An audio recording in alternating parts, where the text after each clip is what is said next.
came to realize as I was reading more, as I was becoming more aware of my own patterns, is that on the one hand, I tried to not feel my feelings because they were too overwhelming. I mean, losing a child and the grief and the sadness and the grief that comes with that is people's worst nightmare. So when you have experienced losing a child, those feelings, you don't want to feel them. They're so scary and so overwhelming. So I try to find things to distract myself, to try and push it away, appear so strong.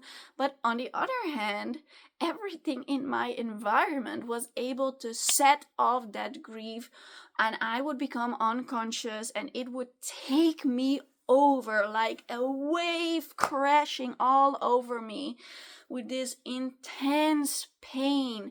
And this would happen just at any moment, because a song, a picture, a person, a story, a memory, all of those things could set me off like that. And therefore I needed to learn how to make that pain that is being triggered smaller.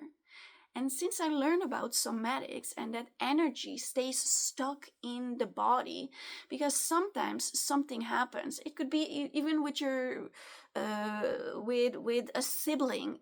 When you were younger and your sibling would annoy you all of the time, and you don't say anything about it, stop, stop, stop. But then eventually, as it builds up, you explode. But that is actually not the thing that's happening right there in the moment, but that's actually that whole buildup of energy from the past. Now, this grief is also stuck inside of you, and all of a sudden, it gets triggered so severe. Now, how do we make this pain melt away? How do we make it smaller so that when we get triggered, it is more bearable? We do this through feeling to heal.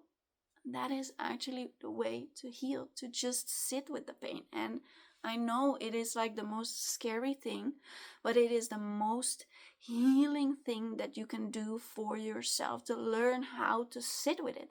And what I did is I had this meditation room, and I would take a picture of Cynthia. My other children were sleeping. I would put up beautiful meditation music. I would light a candle, and I would take this moment and look at the picture and actually just bring up the grief and the sadness and the guilt and sit with it. And realizing that emotion is just energy in motion, and energy needs to run its course. And then it can be released. It's like a bucket that is full. And by releasing some of that energy, you get more space during the day. And your days become more bearable, because on a conscious moment, you have already sit with your pain to make space for the rest of the day. What is really important is that I had learned how to create an anchor, that when this feeling would get too overwhelming, I would switch to my safe anchor, and then I would go back and sit with my grief. Now, for me, my grief felt like a black hole right here in my chest that was sucking in, and it felt ice cold. Emotions can feel different for everyone, can also be on a different space in your body, and these emotions do not only have to be grief. You can sit with anything, your insecurity, your anger, whatever it is. But in this case, we're talking about healing the grief and the sadness and the guilt that I had. So I learned how to sit with this black hole, and actually I welcomed it, because when you lose a child, that is people's worst nightmare. It is so normal that grief is there. So I welcomed it. And I told it, I love you. I used my breath. It was so scary.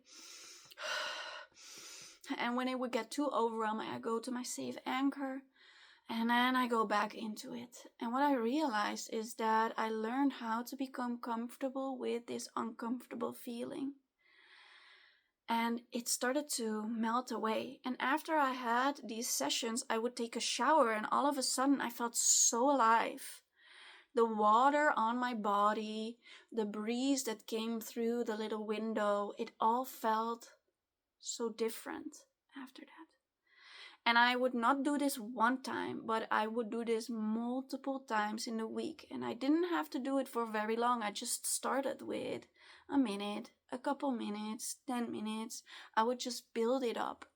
Now, if you want to learn all of the tools, because there is not a child laws that is the same. Every situation is unique and everybody has a different level of consciousness. And it is so important that we know how to stay conscious and not float away with all of those thoughts that come in our mind, because they are very, very triggering, and we need to keep focusing on that feeling to feel, to heal, and not listen to the thoughts. So in my course of healing grief, I describe how to sit with your grief as well. And on my one-on-one coaching, I practice with my clients to do this as well. And we do it together so I can guide you through it. And also through my Awakening membership, specifically for bereaved parents, I go live and we do these kinds of sessions together in a safe space where you are guided. And you can try it on your own as well. It is so healing, but make sure that you have all the tools, because it's so important that we want to not have you triggered and create even more suffering, but instead make the suffering less and be able to live your life afterwards, and the moments after you have learned to sit with your pain, that actually you can see the world through different eyes, and you can start to see those beautiful memories that you had without being triggered into your sadness, but actually being triggered into gratefulness. Now, this was so healing for me, but I also realized that I had created my environment to trigger me into my grief constantly, because I learned that grief is very addictive, like an emotion that we have over and over again. And when you lose a child, it is very normal that you are triggered into your grief for a long time. Now, every sad thought creates a chemical signal that goes to all of the cells in your body, and your cells start changing, and your cells become addicted to that feeling, to those chemicals that you keep sending over and over and over again. And all of a sudden, your body has made so much receptors that it starts looking for the grief. And that is why I had placed all of the pictures of Cynthia everywhere through my house.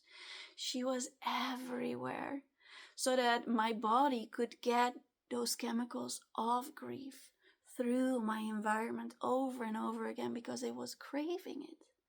And that is where I started to dive into feng shui and learn about feng shui and learn how to create an environment that would help me heal. And that is something I want to share with you in the next video.